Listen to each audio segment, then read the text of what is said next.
it's Andrea, and I'm here to bring you some movie love.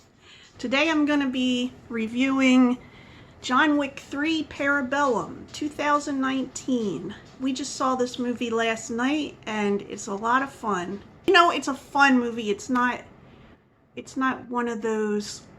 The story does not make a lot of sense, and I'll get to that later on in the video, but it's got all of the knife action and all of the gun action that you're used to, hand-to-hand combat.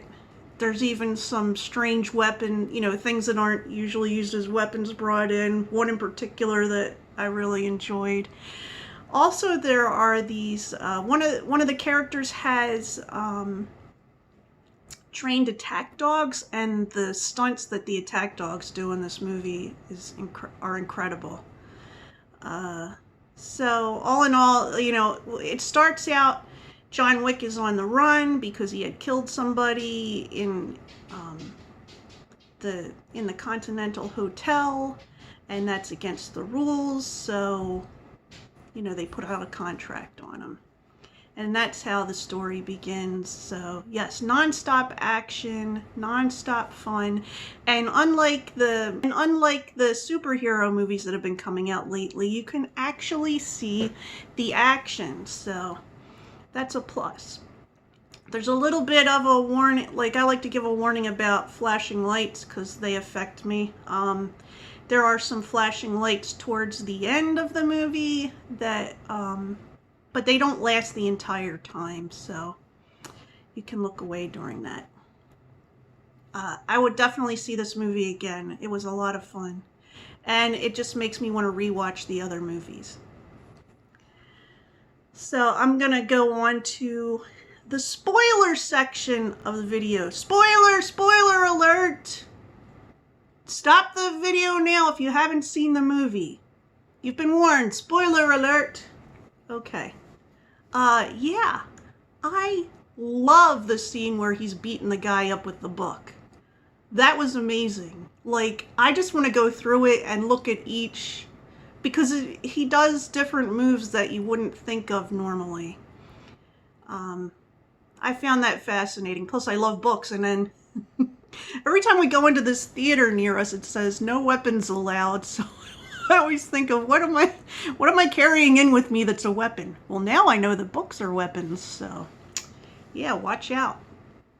What else? In the beginning, when he takes apart the gun and puts a new, I actually understood that part because I've been reading and watching videos about revolvers recently, and in particular 38s, and I guess you already know this, probably a lot of you already know this, that some 38s aren't technically 38s.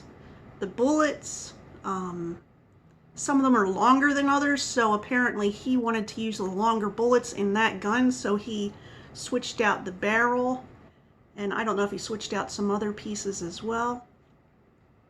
I also enjoyed the increasing firepower and the strategies that they had to use when going up against different opponents. The stuff about the story that didn't make sense to me is a couple things. One is there are several places where they break the rules in the, that are according to the the rules of the high table, but it doesn't matter. When they want him to go in there and kill the manager of the hotel, well, you're not supposed to kill anybody in the hotel, but the high table wants them to do it. And then the part where there's the parlay, and he comes in, again, spoiler alert, so John comes in and he says parlay, and they say parlay to him, and he ends up getting shot. That stuff didn't make sense to me. Also, he would go to different people asking for favors, and they would be like, I can't do this favor for you, but then they would do it.